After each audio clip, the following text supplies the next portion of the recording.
¿Qué tal? ¿Cómo están?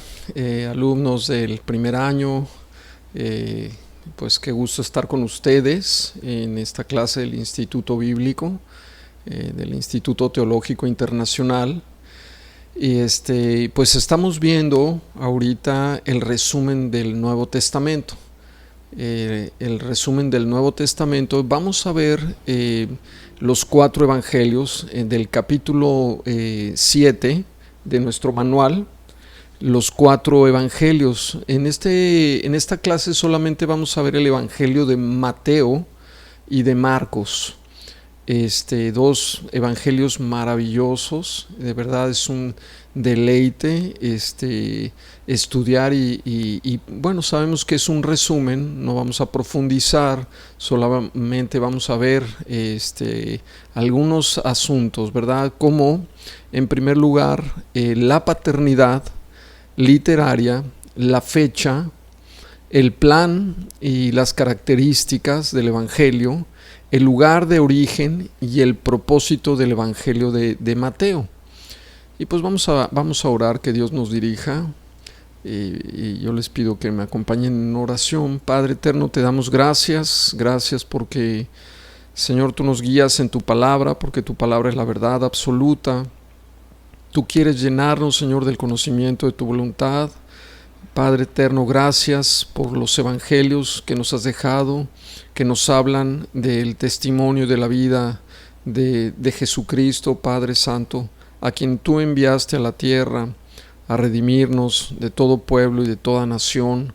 Padre, gracias porque a través de los evangelios podemos ver a ti, Señor, al Dios único y verdadero revelado a la humanidad. Te pedimos que abra los ojos de nuestro entendimiento y que podamos comprender, Señor, tu palabra. Todo esto te lo pedimos en el nombre precioso de Jesucristo, y atamos y reprendemos toda fortaleza espiritual que venga en contra nuestra, en contra de este grupo. Bendice a cada una de las familias de esta licenciatura, de este primer grado de teología. Bendice, Señor, a cada alumno, Señor, aquí representado, a las familias. Gracias te damos, Señor. Provéles de todo lo que necesitan, Señor, conforme a tus riquezas en gloria en Cristo Jesús. Amén. Bien, hermanos, en primer lugar entonces vemos la paternidad literaria. La evidencia viene de fuentes internas y de fuentes externas. Externas se refiere a la opinión de los líderes de la iglesia primitiva, y las internas, las evidencias internas, vienen dentro del mismo evangelio.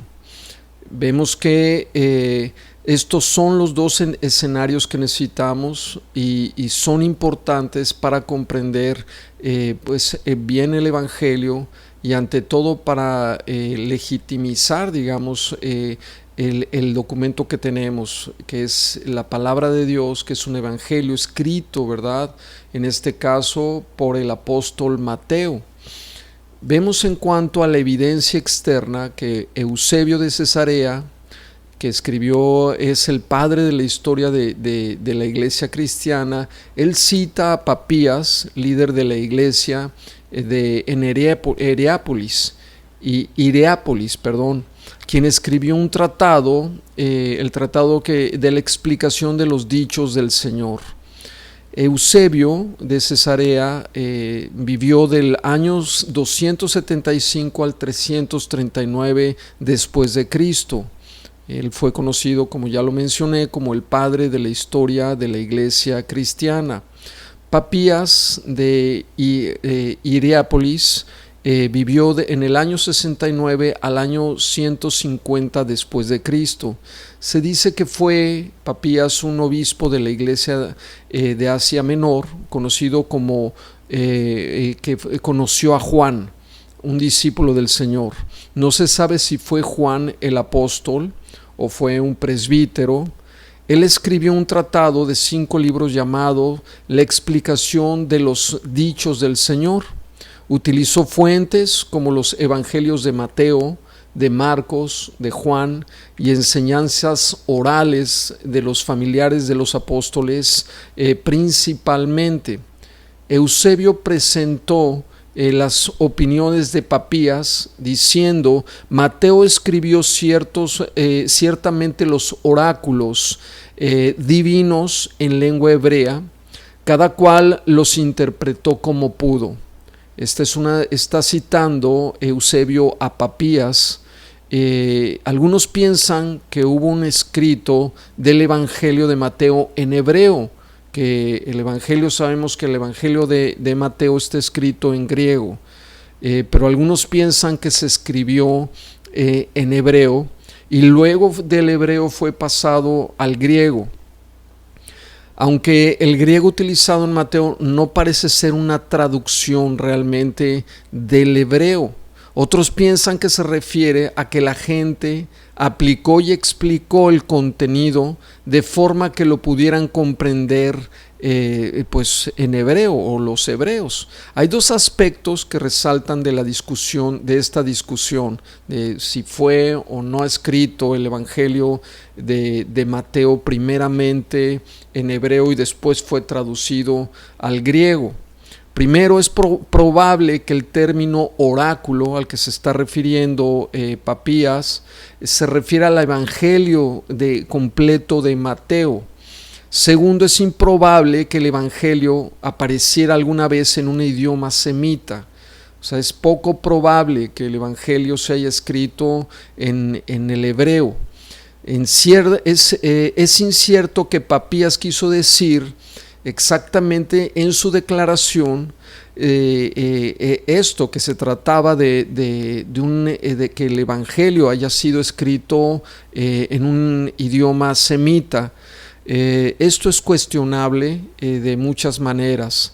No es probable que el Evangelio de Mateo haya sido escrito en hebreo, sino que lo que se cree y los eruditos piensan es que originalmente se escribió en el idioma griego. Esta es la opinión unánime de la iglesia primitiva, que el Evangelio de Mateo fue escrito por el apóstol Mateo.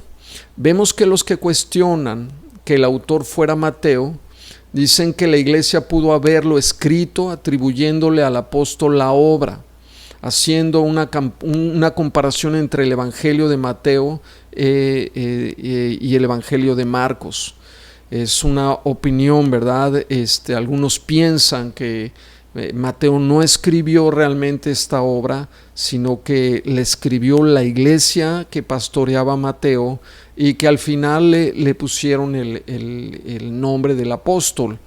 Esto pues tal vez parece ser también incierto, no hay argumentos suficientes para pensar eso.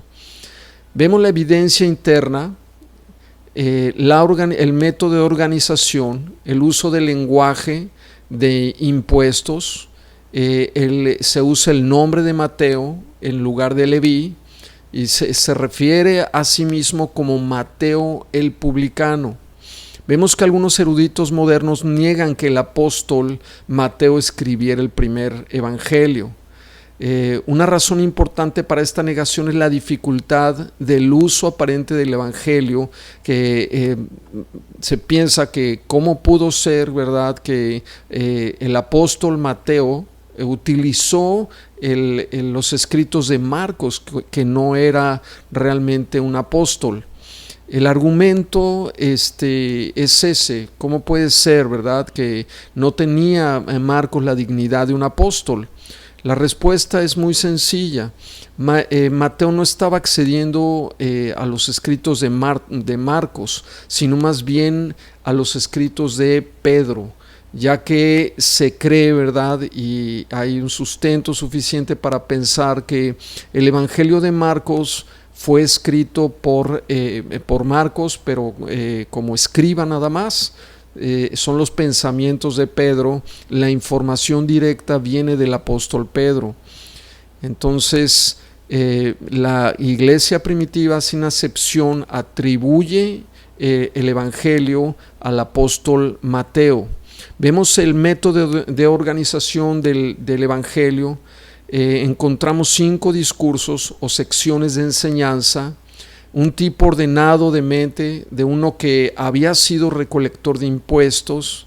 Mateo tenía una mente organizada, así como un contador, ¿verdad? Como alguien que está acostumbrado a poner orden en las finanzas. Mateo tenía una mente organizada. Este es el único evangelio que contiene el relato del pago de los impuestos por Jesús. O sea, que deja ver el carácter de Mateo. Mateo se fijó si pagaba o no impuestos el Señor, y sí los pagaba, ¿verdad? Vemos el relato del llamado Mateo, del llamado de Mateo al discipulado también, cómo es solamente en este relato, en este evangelio se encuentra el llamado al discipulado de Mateo. En Marcos, Lucas y Hechos solo lo mencionan como Mateo. En este evangelio, en el evangelio de Mateo, se presenta como Mateo el publicano. Esto reflejaba que Mateo no se consideraba digno de ser un apóstol de Jesucristo. Y bueno, pues ante tal, ¿verdad? Nombramiento, ¿no? Yo creo que Mateo no se sentía digno de que el Señor lo haya hecho su discípulo. Refleja la humildad de esta persona, de Mateo, ¿verdad? De este siervo de Dios. Es algo que pues necesitamos aprender. Cualquiera que sea el ministerio que tengamos, cualquiera que sea la posición que tengamos, realmente necesitamos, ¿verdad?, tener esa humildad y reconocer que no merecemos simplemente el hecho de que el Señor nos ponga en determinadas posiciones. Yo creo que la palabra es muy clara, ¿verdad? El que crea que pues Dios da gracia a los humildes, pero Dios resiste también la soberbia.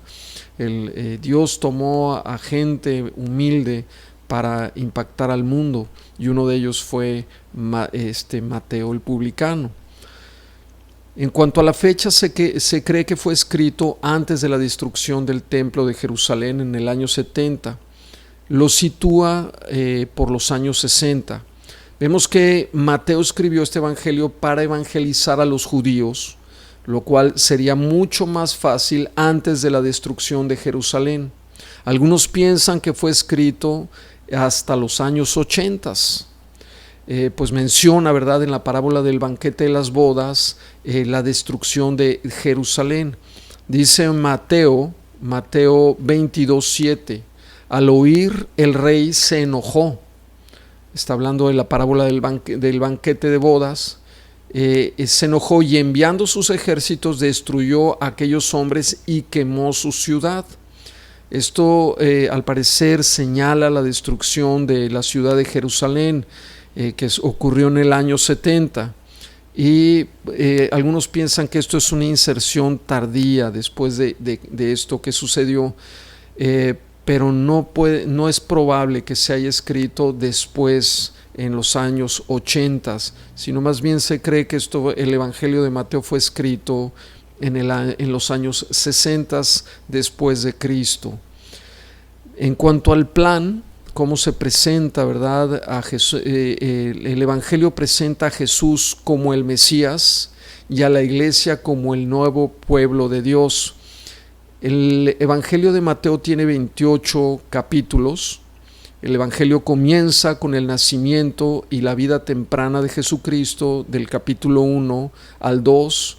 En el capítulo 3 al 4 vemos la preparación del Mesías para el ministerio y el ministerio de Juan el Bautista, el bautismo de Jesús y las tentaciones de Jesucristo. Encontramos también 5 secciones de discursos. En el capítulo 5 al 7 encontramos el Sermón del Monte. En el capítulo 10 la misión de los discípulos. En el capítulo 13 las parábolas. En el capítulo 18 habla sobre el llamado y la humildad y el perdón. En el capítulo 24 al 25 encontramos el discurso en el Monte de los Olivos. Estas son vemos cómo está dividido en 5 secciones. Del capítulo 5 al 7 encontramos el Sermón del Monte. Del capítulo 8 al 9, los milagros y las enseñanzas de Jesucristo. El capítulo 10 nos habla de la elección y la misión de los discípulos. El capítulo del 11 al 12 vemos el desarrollo de la posición de Jesucristo. En el capítulo 13 encontramos varias parábolas. Vemos también que del capítulo 14 al 17 nos encontramos eventos críticos en el ministerio de Jesucristo. En el capítulo 18 vemos un llamado a la humildad y al perdón. En el capítulo 19 al 20, las enseñanzas y milagros durante su viaje a Jerusalén. Por ejemplo, en el capítulo 14 vemos a Jesucristo, regresando un poco, que alimenta a 5,000 con 5 panes y 2 peces. Y vemos a Jesucristo también caminando sobre las aguas. Milagros maravillosos, ¿verdad?, que nos hablan del poder de Dios, de su poder creativo y de que Él está al control de todos los elementos físicos de la naturaleza. Él es el creador, solo Él puede sustentar, solo Él puede controlar los elementos. Él está por encima de la naturaleza. Y Él puede, ¿verdad?, aún caminando sobre el agua nos muestra que Él está sobre todo y sobre todos. Vemos en el capítulo 15 cómo Jesús alimenta a 4,000 con 7 panes y unos peces. Es un milagro maravilloso, una multitud, ¿verdad?, de gente que los seguía. Y Jesucristo, ahí vemos también la compasión del Hijo de Dios, como al ver la necesidad, que estaban todos como ovejas sin pastor, dice la palabra, y Jesús, ¿verdad?, en ese momento se conmueve, y lo que Dios hace, aún en estos tiempos en los que estamos viviendo, los que seguimos a Jesús, vemos que sobrenaturalmente Dios proveerá y hará milagros en nuestras vidas. Dios es el mismo ayer, hoy y por los siglos. Dios es el mismo que sacó al pueblo de Israel del desierto y lo alimentó, lo sacó, de Egipto, y lo alimentó en el desierto. Y cuando estemos pasando por desiertos, acuérdense que nuestro Dios es un Dios de milagros, es un Dios de prodigios, y Él puede hacer maravillas. En el capítulo 16 vemos cómo los fariseos le piden señal a Jesús, le piden la señal, ¿verdad?, y Jesús los tiene que reprender, diciéndole que la única señal que le recibirán es la señal de Jonás, cuando Jesucristo es muerto y sepultado, y en 3 días resucita, así como Jonás estuvo en el vientre del pez, ¿verdad? Es una señal maravillosa. Y siempre, ¿verdad?, el mundo va a pedir señales, va a pedir que manifestaciones sobrenaturales para creer. No así nosotros caminamos por fe, caminamos creyendo constantemente en el Hijo de Dios. Nuestra fe no está puesto, si ponemos nuestra fe en las señales, vamos a terminar apostatando, porque hay señales mentirosas, hay prodigios mentirosos. Los demonios pueden falsificar pues aún los milagros, pueden hacer señales en los cielos, pueden hacer muchas cosas que ya vemos que están ocurriendo. Y si uno pone sus ojos en eso, pues Jesús mismo nos dice claramente que no es ahí donde tenemos que poner nuestros ojos. Nuestros ojos tienen que estar puestos en Cristo.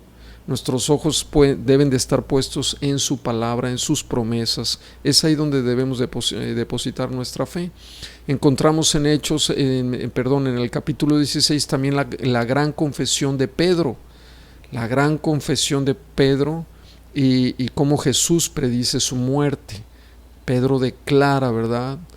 Tú eres el Mesías, tú eres el Hijo de Dios. Y Jesús le dice, sobre esa piedra, sobre esa confesión, no sobre Pedro, ¿verdad? Ahí es una gran confusión que hay y que pues la Iglesia Católica, ¿verdad?, interpreta mal.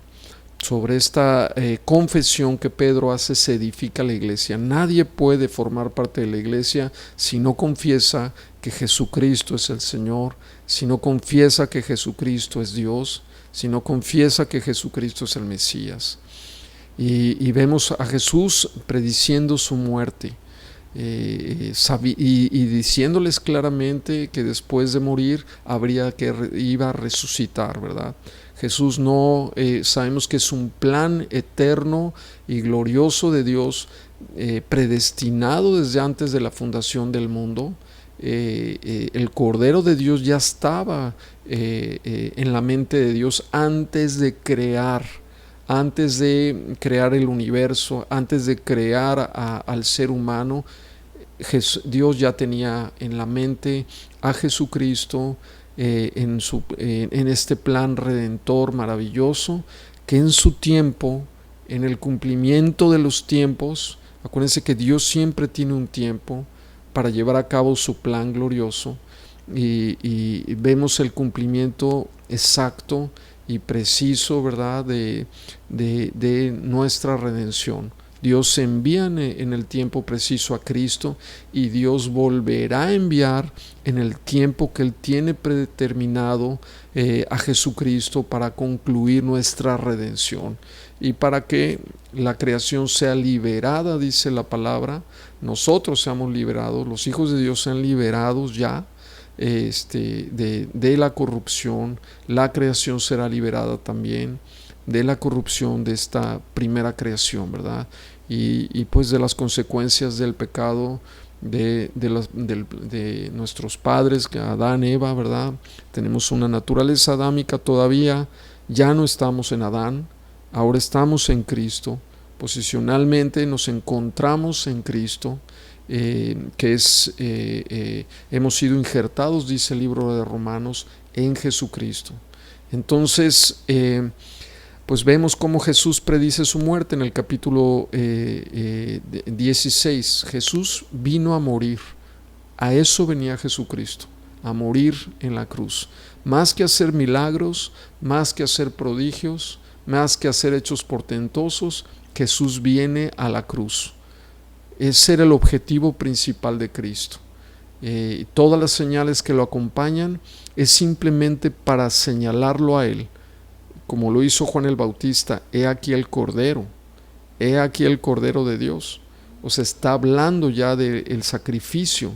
He aquí el que va a dar su vida. El Cordero, sabemos que se utilizaba para sacrificarlo en el templo, para expiar el pecado. He aquí el sacrificio definitivo para redimir a la humanidad. Jesucristo es el Cordero de Dios, y todas las señales, todos los milagros simplemente lo confirman, lo señalan como el que ha sido enviado para ello. Vemos en el capítulo 17 también la transfiguración. Jesús, ¿verdad?, sube al monte con Pedro, con Jacobo y Juan. Aquí vemos a la gente más íntima del Señor, y se transfigura delante de ellos. Sus vestiduras cambian, se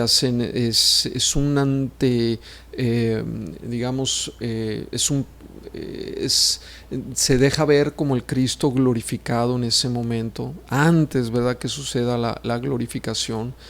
Pero simplemente recibe Jesucristo otra vez la confirmación de que tiene que ir a la cruz, ¿verdad? Es su misión, hacia allá se dirige, y Pedro, Juan y Jacobo son testigos de ese maravilloso, ¿verdad?, evento.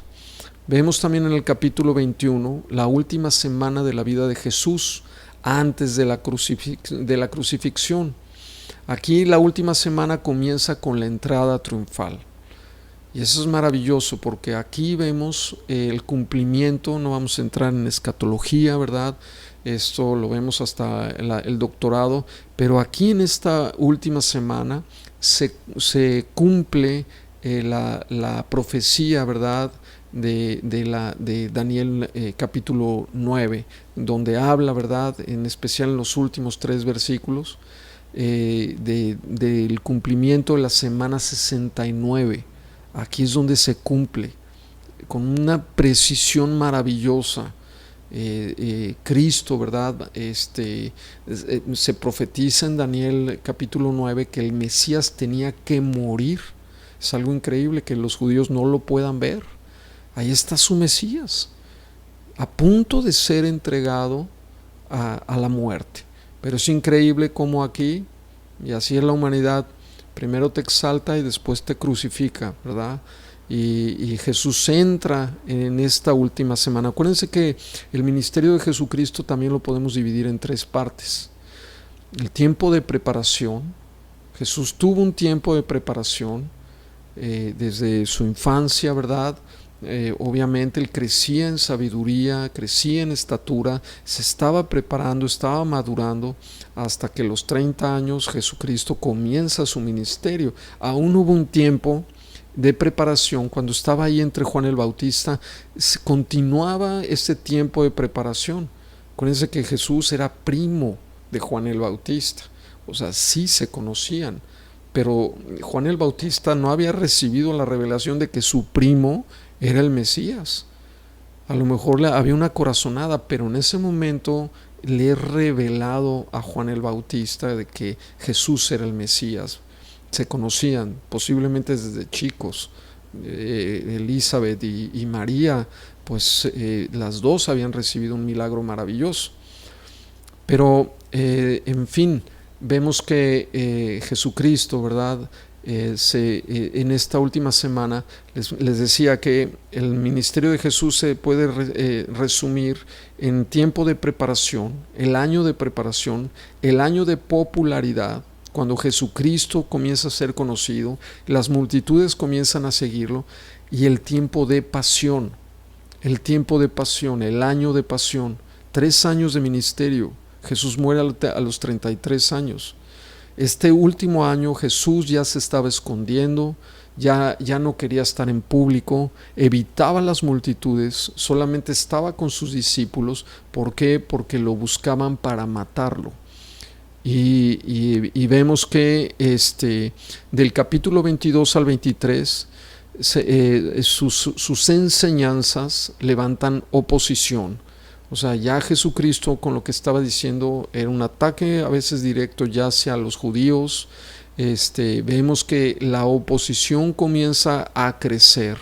En el capítulo 24 al 25 Jesús da el sermón, el discurso del Monte de los Olivos, donde habla, ¿verdad?, de las maravillosas profecías de Mateo 24, que en nuestros tiempos vemos cómo se están cumpliendo a cabalidad. La palabra de Dios tiene cumplimiento, y Jesucristo aquí profetiza también su regreso, pero también profetiza la persecución venidera, cómo la iglesia va a sufrir y la iglesia va a padecer, todas las señales que conllevan también su regreso. Él promete regresar. En este capítulo nos habla claramente. Él también ahí está citando cuando dice que el Hijo de Dios aparecerá sobre las nubes del cielo con poder y gran gloria. Él también está citando el libro de Daniel, la profecía de Daniel. El profeta Daniel también tiene esa visión, viendo al Hijo de Dios viniendo en las nubes del cielo. Es un cumplimiento profético maravilloso. Tenemos que estar alertas, ¿verdad? Eso es lo que nos muestra. Y el versículo 28 concluye con el desafío de llevar el Evangelio a todas las naciones. Es lo que nos manda el Señor, y de hacer discípulos. A ustedes, así como nosotros también, todos tenemos que ser primero discípulos antes de querer llevar el Evangelio. El Señor nos desafía. A veces nos queremos adelantar y queremos ya entrar en el ministerio y comenzar a impactar al mundo, a las naciones o lo que sea, a los vecinos, a la familia. Pero si no somos discípulos primero, no podemos ser usados para llevar el Evangelio. Necesitamos prepararnos, capacitarnos por el Señor. Él lo hizo con sus discípulos. Primero fueron discípulos y después los hizo apóstoles. Después los envió. Llegó un momento en que Dios te dice, ¿ya estás listo? ¿Ya estás preparado? Vámonos, ¿verdad? Y te pone 2, 3 personas. Y es importante, ¿verdad? Por eso continuar con los estudios bíblicos, continuar con la licenciatura, porque tarde o temprano Dios te comienza a usar. Dios usa instrumentos que están preparados, que son diligentes en el estudio de la palabra. Esto lo vemos en todos lados. Y la palabra es una prioridad. Si tú quieres ser usado para llevar el Evangelio, necesitas prepararte en la palabra de Dios. Vemos que el último capítulo de Mateo presenta la resurrección de Jesucristo y concluye con el desafío de llevar el Evangelio a todas las naciones. Bien, geográficamente Mateo cubre una sección bastante estrecha de territorio, como se ve en el siguiente cuadro, ¿verdad? Aquí les estoy poniendo un pequeño mapa.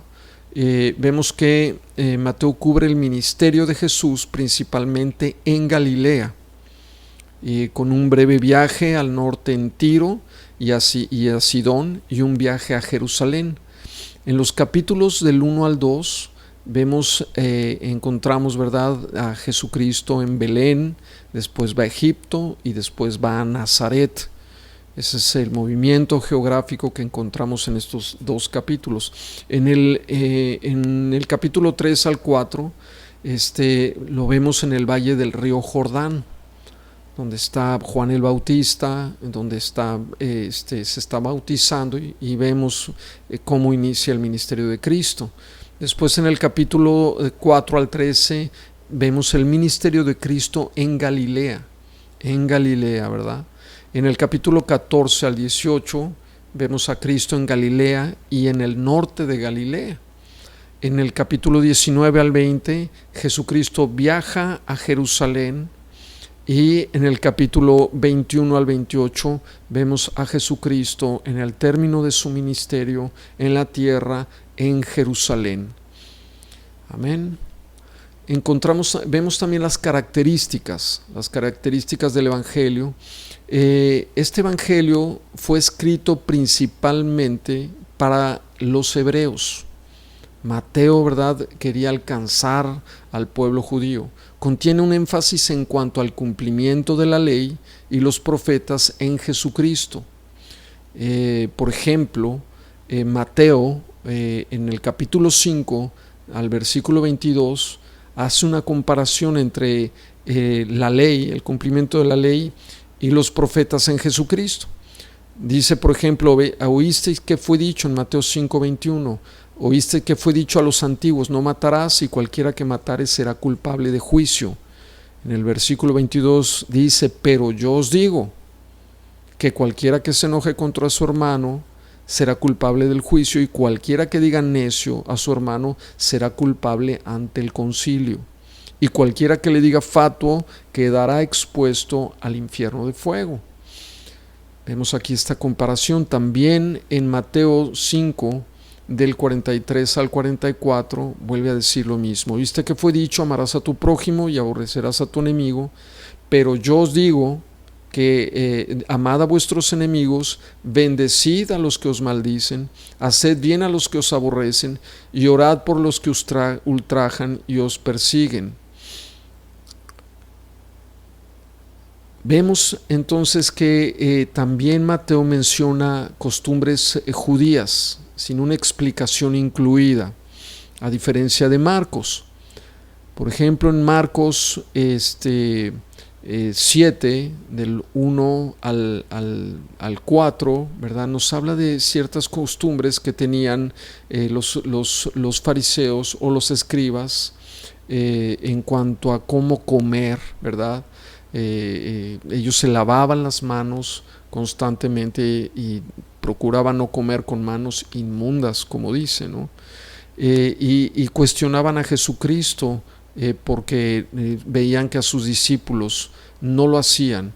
El Evangelio, ¿verdad?, de de Mateo menciona algunas costumbres como de esas. Por ejemplo, vamos a Mateo 15, versículo 1 al 2.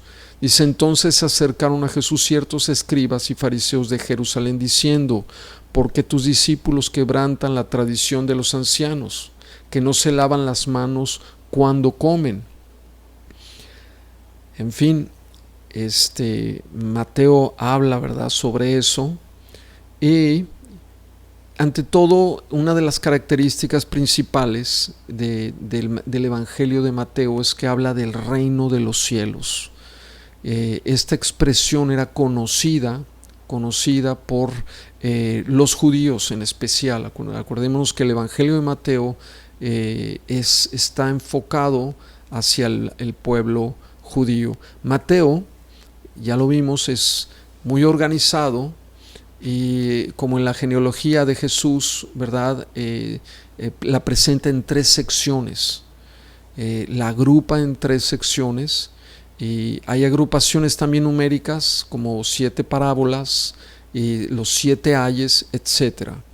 Esto nos habla de un aspecto necesario de un recolector de impuestos en su trabajo.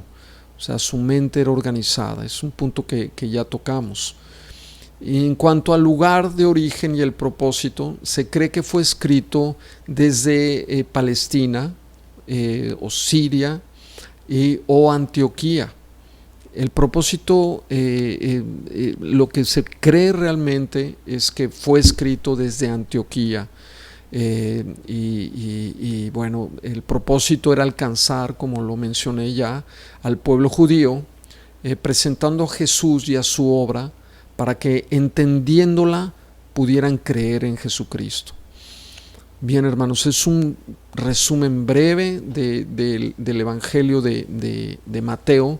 Vamos ahora al Evangelio de Marcos, el Evangelio de Marcos, y también vamos a ver la paternidad literaria, la fecha, el plan, las características, el lugar de origen y el propósito. Vemos en cuanto a la paternidad literaria, aquí Marcos sirvió de intérprete de Pedro. Eusebio citó a Papías también, hablando del Evangelio de Marcos. Decía aquel presbítero que Marcos, intérprete de Pedro, escribía totalmente con diligencia cuantas cosas encomendaba a la memoria. Vemos que Marcos utiliza como fuente a Pedro. Toda la información, ¿verdad? Todo lo consideraba a Pedro, a Marcos, como un hijo.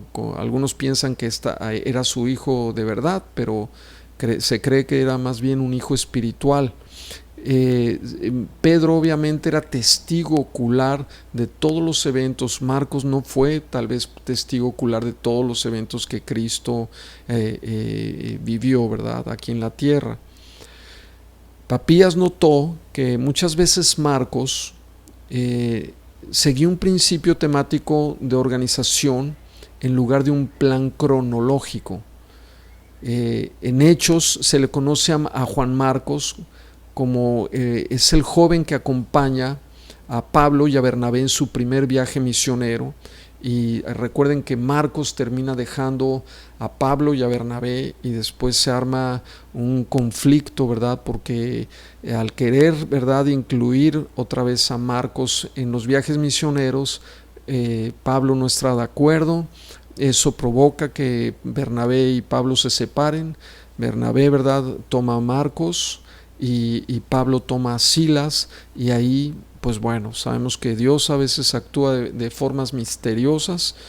Eran 2 grandes líderes, Pablo y Bernabé, como para que anduvieran juntos. Dios quería, ¿verdad?, que el evangelio fuera predicado, y muchas veces cuando ya la iglesia comienza a crecer y hay muchos líderes en la iglesia, pues ¿qué hacen ahí? Se tienen que ir. Nosotros en determinado momento, pues siendo pastores en la iglesia de Toluca, sentimos de Dios que ya no era el tiempo de estar ahí, que necesitábamos seguir adelante, llevando el evangelio a otra ciudad, Estuvimos un tiempo en Cuernavaca, 11 años en Cuernavaca. Después nos fuimos a Cozumel, ahí estuvimos, ¿verdad? Se levantó una obra allá. Después nos fuimos a Toluca y ahora el Señor nos trae. Estuvimos en Toluca 7 años y medio y ahora llevamos 3 años aquí en Cancún. Esperemos que ya nos quedemos aquí, pero Dios tiene que mover las piezas a veces. Es un Dios soberano, estamos en sus manos, Dios conoce nuestros tiempos, Dios sabe cuánto tiempo. A veces pueden suceder cosas que no te esperas. A lo mejor te despiden del trabajo y se abren las puertas en otro lado. Y eso es porque Dios te está llevando a otro lugar. ¿Con qué? Con un propósito. Y normalmente es con el propósito de usarte. Y así sucedió con Marcos, Pablo no quería saber de Marcos. Pablo rechazó que siguiera en el ministerio, tal vez no lo consideraba como digno. Y tuvo que terminar Marcos, fíjense qué interesante, con Pedro. Pedro fue alguien que negó al Señor y ahí fue su restauración.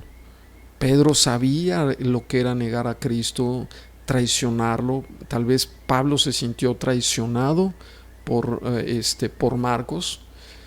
Y vemos que Dios en su misericordia restaura a Marcos a tal punto que ahora tenemos el maravilloso Evangelio de Marcos.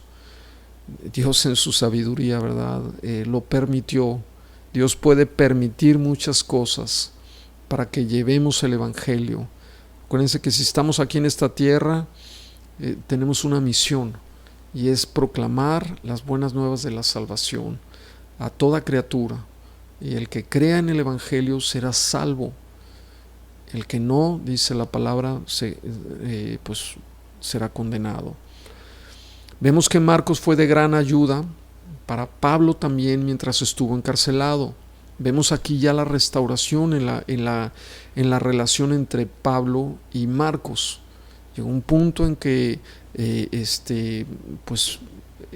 Pablo reconoció, ¿verdad?, el ministerio de Marcos y dice en 2 Timoteo 4:11: solo Lucas está conmigo, toma a Marcos y tráele contigo, porque me es útil para el ministerio.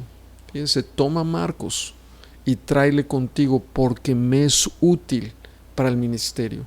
Después de varios años, tal vez 10, 11 años,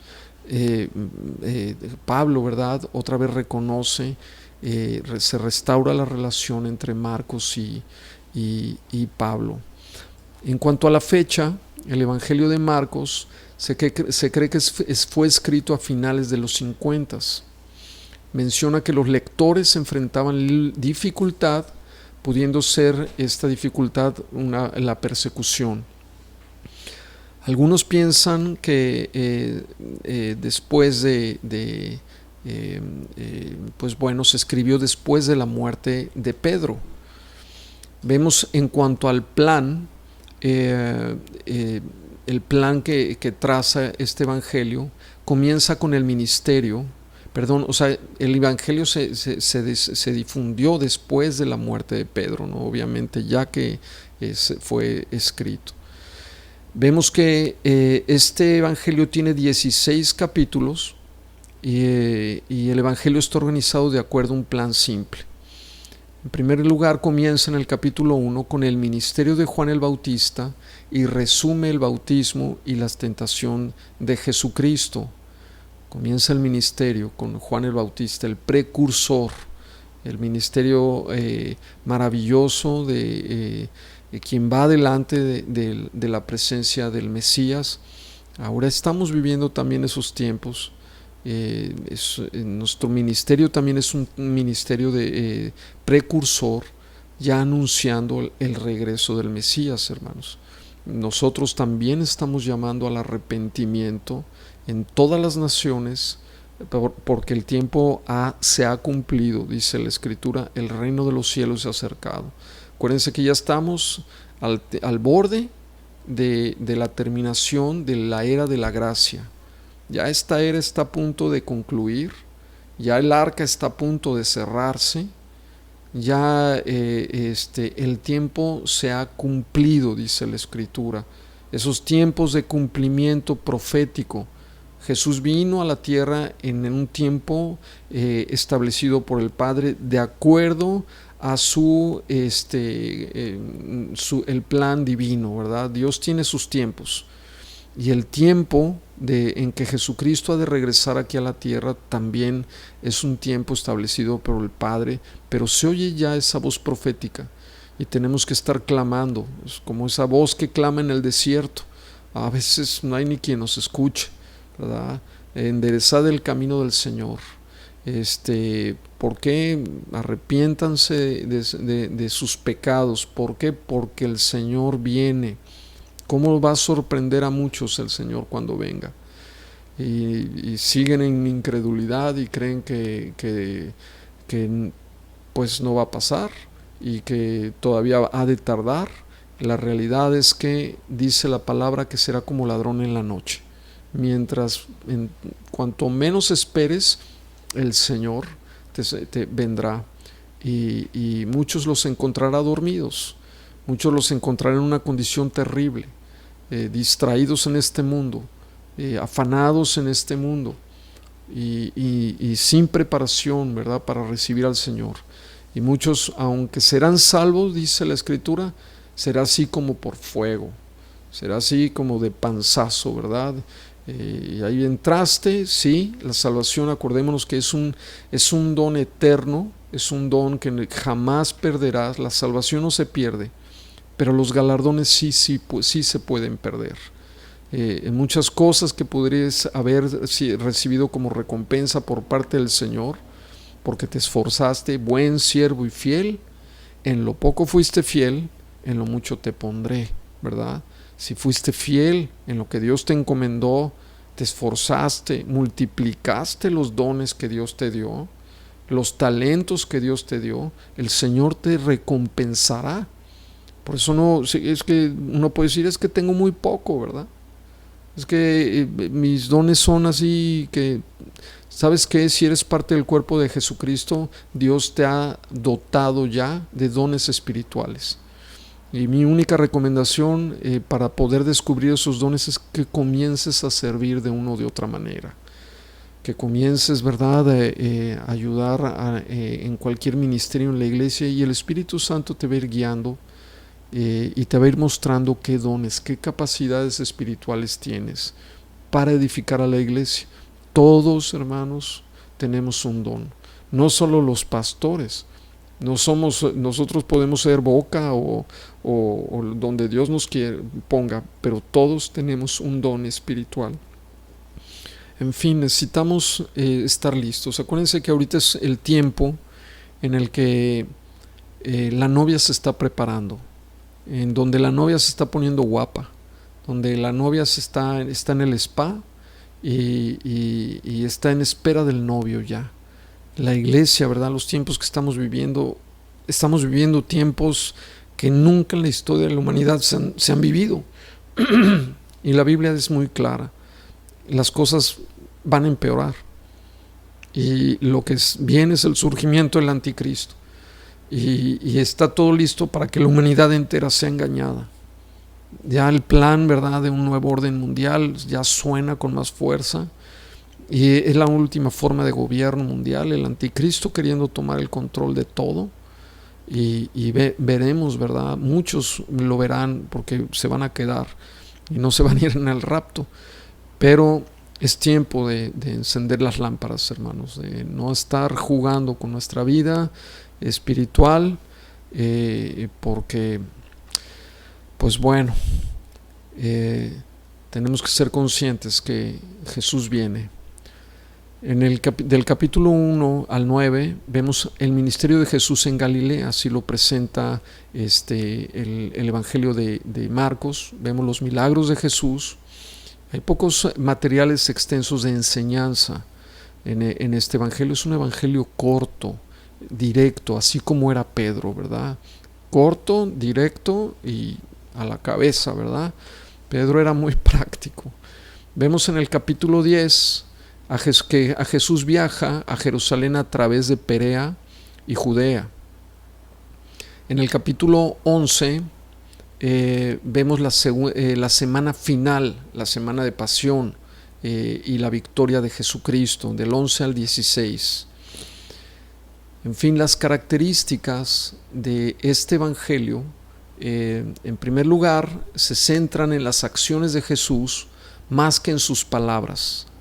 Muestra la parte emocional de Jesús, su compasión, su indignación, su dolor, y hay una atención especial a la preparación de los discípulos.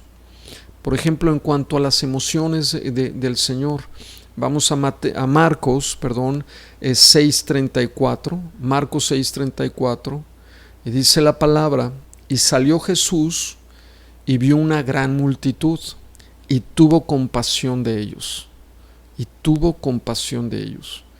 Dios tiene compasión, ¿verdad? Él ve por lo que estás pasando, Él ve por lo que estás sufriendo, Él ve tal vez la escasez, y no creas que el Señor no tiene compasión. Claro que tiene compasión por lo que estás pasando y de todos los que están sufriendo, porque eran como ovejas que no tenía pastor. Aquí vemos esta emoción de Jesucristo, la compasión. Y es algo que no debemos de perder, hermanos, porque dice que el amor de muchos se ha de enfriar en estos días, y muchos están buscando solamente cubrir sus necesidades, y hay una pérdida de compasión, ¿verdad? No nos está doliendo el dolor del prójimo, y por lo menos, ¿verdad? Si no tienes con qué darle, ora por él diariamente. Señor, provéele. Tienes un ministerio de intercesión, el cual puedes venir directo a la presencia de Dios, clamar por tu hermano. Tienes un ministerio sacerdotal. Señor, provéles, ayúdalos. No solamente pidas para ti, ¿verdad? Que dame y dame y dame y te lo pido, y esto es lo que hacen los niños espirituales, ¿verdad? Yo y dame para mis necesidades. Jesucristo era compasivo, veía la necesidad de los demás, y a veces tenemos la necesidad a nuestro alrededor y desgraciadamente no la vemos, y eso pues tenemos que tener cuidado. Podemos caer en una falta de amor grave, en una religiosidad. Acordémonos de la parábola del samaritano, ¿verdad? Del buen samaritano, como el sumo sacerdote vio a la necesidad y no tuvo compasión, le importó más llegar a tiempo al servicio. Igual el levita, el líder de alabanza, no hubo compasión por la gente, y eso tenemos que tener cuidado, porque el Señor es compasivo y nos los muestra la palabra. Marcos 14:13 dice: tomó consigo a Pedro, a Jacobo y a Juan, y comenzó a entristecerse y a angustiarse. Otra vez vemos, ¿verdad? Muestra la parte emocional el Evangelio de Marcos, de Jesucristo. Él se entristecía y se angustiaba. O sea, si se vale entristecerse, ¿verdad? Si el Mesías lo hizo, si Jesucristo lo hizo, Él se entristeció, se angustió. Pero ¿qué hizo Jesucristo, verdad? Los llamó a la oración. Siempre vemos al Señor, el mismo Hijo de Dios, lo vemos buscando al Padre, orando, dejando sus cargas, su dolor, su angustia. Qué maravilloso, ¿verdad? Que en medio de esta situación que puede generar tristeza, yo veo a muchos jóvenes ya entristeciéndose, porque cada vez su esperanza es más, la ven, pues bueno, perdida, ¿no? Angustiados, muchas familias que están angustiadas, pero también veo cristianos que se están fortaleciendo, que están buscando la presencia de Dios, que están llenándose del Espíritu Santo. Nosotros podemos, ¿verdad? Y Dios nos ha dado esa maravillosa bendición de estar por encima muchas veces de las circunstancias. Esa fortaleza espiritual que Dios nos da cuando venimos a Él, a su palabra, a la oración, nos comienza a llevar, a sacar del foso cenagoso. Es como esos globos aerostáticos, ¿verdad? El globo aerostático lo que necesita es el aire caliente. comienza el aire caliente a llenar el globo. Así es como el Espíritu Santo comienza a llenarnos, a llenarnos, a llenarnos, hasta que ¡pum!, se sueltan las amarras y comenzamos, ¿verdad?, a ser llevados a los lugares celestiales. Podemos volar, dice la palabra, así como las águilas, y está por encima de lo terrenal.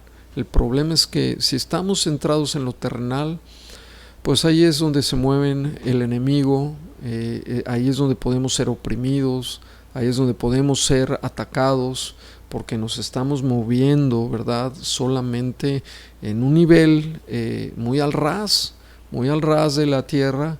Somos como águilas, dice la Escritura, y somos hijos de Dios. Ya estamos, ¿verdad?, sentados juntamente con Cristo en los lugares celestiales, ¿verdad? Qué maravilloso es el Evangelio, son las buenas nuevas de la salvación. No hay otro nombre, dice la Escritura, dado a los hombres en que podamos ser salvos. Tenemos que proclamar la salvación, hermanos, a este mundo que está en una fase ya terminal, y tenemos que llevar el Evangelio. Así como salió María corriendo, ¿verdad?, cuando vio al Mesías resucitado, salió, pero fue la primera evangelista. Por eso las mujeres, de verdad, tienen una gran labor dentro de la iglesia. Qué bárbaro. O sea, yo veo como a veces son tan activas, muchas veces superan desgraciadamente a muchos varones, pero María salió corriendo y fue a dar las buenas nuevas. Jesucristo ha resucitado, venció a la muerte, venció al enemigo, ¿verdad?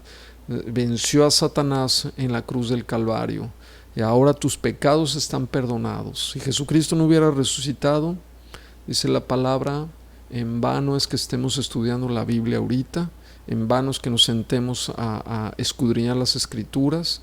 Jesucristo resucitó y se levantó de la tumba y ascendió al Padre y envió su Espíritu Santo a la tierra, y ha estado por nosotros por 21 siglos, alentándonos, fortaleciéndonos, guiándonos al crecimiento espiritual para continuar la obra. Pero el tiempo ha terminado, el tiempo se ha concluido. Entonces son tiempos gloriosos, y es necesario, ser diligentes en llevar la palabra de Dios, el Evangelio. Bien, Marcos declara el propósito de Jesús para la selección de los 12 apóstoles. También por qué los elige, ¿verdad? Y bueno, muestra a Jesús como Hijo de Dios. El Evangelio de Marcos muestra a Jesucristo como Hijo de Dios, confirmado por el Padre, confirmado por los demonios, fíjense, y confirmado por Jesús mismo y por el centurión de la cruz. Marcos 1:11 dice: y vino una voz de los cielos que decía, tú eres mi Hijo amado, en ti tengo complacencia. Es una confirmación del Padre. Tú eres mi Hijo amado. Tú también tienes esa confirmación del cielo. El Espíritu Santo te confirma que eres hijo de Dios. Algo te dice en tu espíritu, soy hijo de Dios. Y no hay duda. Marcos 13:11 dice, y los espíritus inmundos, al verle, se postraban delante de él y daban voces diciendo, tú eres el Hijo de Dios. Los demonios reconocían a Jesucristo.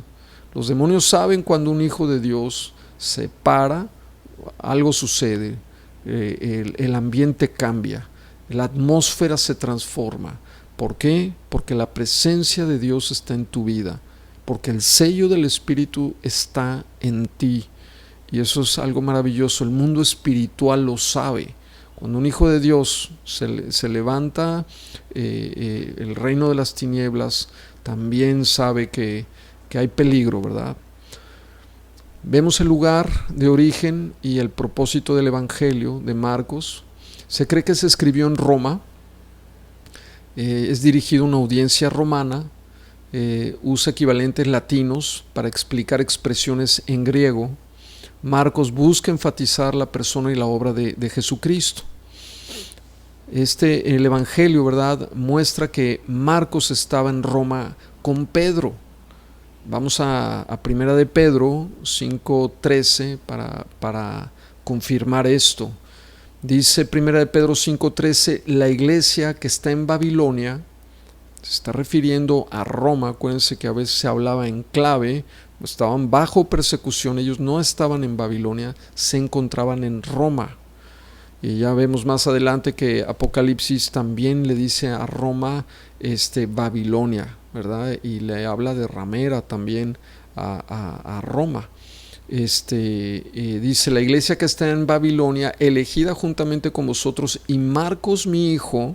Aquí es donde se cree que Marcos, ¿verdad?, era hijo de Pedro, pero puede ser que haya sido nada más su hijo espiritual.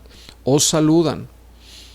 Vemos que escribe a la gente de Roma, y también el Evangelio de Marcos explica costumbres judaicas, traduce las expresiones arameas para que las puedan entender. Por ejemplo, en Marcos 12:42 dice, y vino una viuda y echó 2 blancas, o sea, un cuadrante, y después da la explicación y dice 2 moneditas de muy poco valor. Esto lo habla la Reina Valera contemporánea. Marcos quería presentar el Evangelio de Jesucristo, haciendo énfasis en la persona y en la obra, y en las necesidades de arrepentirse y el servicio a Jesús. Y vemos el final del Evangelio de Marcos, ya para concluir. Algunos manuscritos terminan en el versículo 8. El versículo 12:8 dice, de Marcos 16:8, y ellas fueron huyendo al sepulcro, porque les había tomado temblor y espanto, ni decían nada a nadie porque tenían miedos. Así concluye en algunos manuscritos el Evangelio de Marcos. Otros terminan con el versículo del 9 al 20. Al parecer, ¿verdad?, esto era un intento de un escriba de presentar un resumen de las apariciones de Jesucristo después de la resurrección, para concluir de manera apropiada el Evangelio de Marcos. Esto no afecta en nada a la doctrina cristiana, ¿no? Puede ser que haya sido ya una inserción en el Evangelio de Marcos, pero no hay ninguna discordancia. Todo concuerda con los demás, armoniza con los evangelios sinópticos, ¿verdad?, que son Mateo, Marcos y Lucas, los evangelios sinópticos. Bien, hermanos, pues con esto concluimos nuestra clase. Vamos a orar para terminar. Padre eterno, te damos gracias por tu palabra, gracias por estos 2 gloriosos evangelios, el Evangelio de Mateo y de Marcos. Padre, te pedimos la gracia para poder llevar el Evangelio, el mensaje maravilloso de la salvación a este mundo que necesita que prediquemos tu palabra. Haznos un instrumento en tus manos, Señor. Sabemos que nadie es perfecto, pero es solo tu gracia la que nos da, Señor, esa capacidad para poder predicar el Evangelio de Jesucristo. Gracias te damos, bendice a cada uno de mis hermanos, en el nombre de Jesucristo. Amén. Dios les bendiga, hermanos. Nos vemos en la próxima clase.